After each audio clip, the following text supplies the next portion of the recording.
Assalamualaikum warahmatullahi wabarakatuh. Perkenalkan, saya Fakih Mustafa dari TIF Jember dengan NIM E41210679. Saya akan menjelaskan tugas dari Bahasa Indonesia, yaitu deskripsi tentang usahawan muda, usahawan yang ada di dunia. Saya akan menjelaskan tentang usahawan namanya Nanang Suherman. Dia adalah pemilik dari Ayam Nelongso yang pusatnya ada di Malang. Oke, Ayam Nelongso itu ayam goreng Nelongso. Pemiliknya dulu jual koran, kini memiliki 71 cabang. Ya, itulah seorang Nanang Suherman. Lahir di Probolinggo, Nanang Suherman merupakan anak tunggal dari keluarga sederhana sebagai anak tunggal. Nanang dimanja oleh orang tuanya, tetapi dalam keadaan serba yang terbatas. Dalam pikirannya sebagai anak tunggal, apa yang diminta akan diwujudkan oleh orang tuanya. Meskipun ketika lulus SMA, Nanang tetap ingin melanjutkan sekolah di jenjang yang lebih tinggi. Tetapi orang tuanya tetap tidak mampu membiayai kuliahnya di semester awal dan memintanya kembali untuk ke rumah. Tetapi Nanang menolak permintaan orang tuanya yang memutuskan dia untuk harus meneruskan kehidupannya di kota Malang dengan cara apapun. Saat di Malang, Nanang mencari biaya hidupnya dengan menjadi agen koran. Ia membeli koran dari temannya sesama agen, lalu menjualnya kembali. Nanang biasa berjualan di sekitar pertigaan lampu merah di Noyo.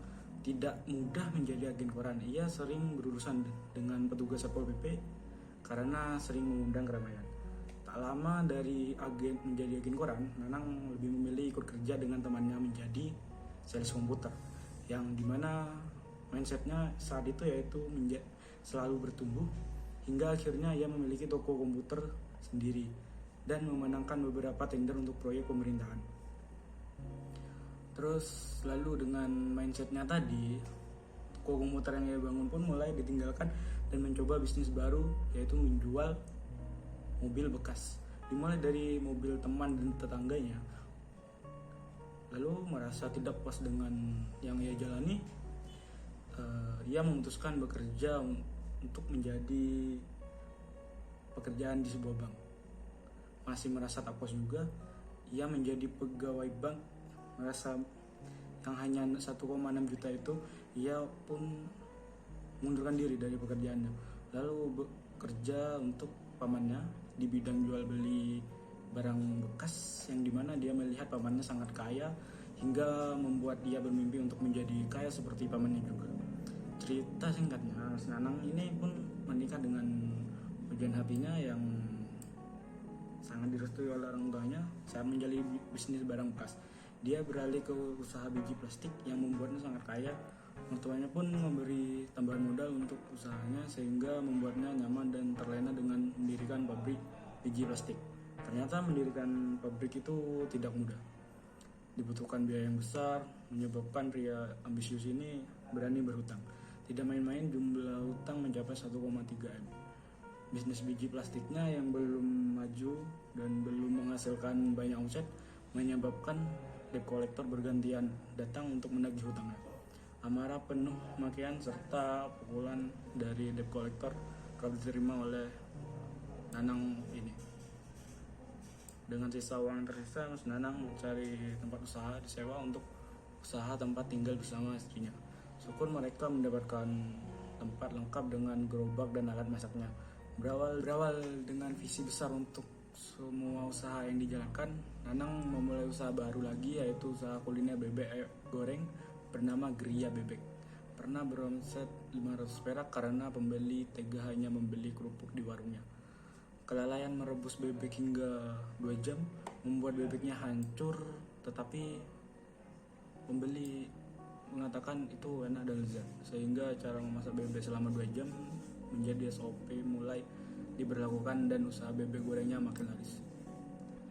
Suatu ketika gerobak bebeknya dicuri oleh orang yang harus memindahkan usahanya ke tempat yang lebih ramai, yaitu di Jalan Soekarno-Hatta di sebuah pujasera, di mana di sana sudah banyak yang menjual lalapan. apa yang dijual oleh Nanang, tiba-tiba tercetus sebuah ide, yaitu menjual segu sambal seharga 5.000 yang terdiri dari menu dan ceker yang disiram oleh sambal. Menu yang dinamakan ayam goreng nelongso karena tangan dan kaki yang diumpamakan dari sayap ayam dan ceker. Bila bilang maka dapat mengakibatkan sifat nelongso atau sedih. Ternyata menu ayam goreng nelongso ini sangat laris di kalangan anak mahasiswa dan pekerja seni. Selain sambal yang enak juga karena warung ini buka setiap hari dari 24 jam. Mungkin banyak orang bertanya mengapa logonya bergambar kepala bebek tapi menunya ayam goreng. Jawabannya adalah pada saat awal kuliner dia berjualan bebek goreng, dan untuk mengenangnya maka logo kepala bebek masih digunakan untuk ayam goreng nelongso. Dari bisnis ayam goreng nelongso ini berhasil membuka cabang kedua, tetapi tidak bertahan lama karena cabang kedua ini mengalami musibah, yaitu kebakaran. Menurut ownernya dan founder ayam nelongso ini, keberuntungan akan didapat bila kita selalu bisa melihat peluang baru yang muncul.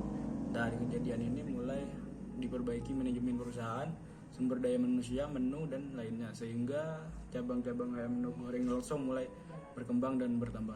Ayam goreng nelongso juga bersertifikat halal MUI dengan nomornya, dan tak heran cabangnya mulai menyebar ke berbagai daerah seperti Kediri, Bandung, Surabaya, dan kota lainnya.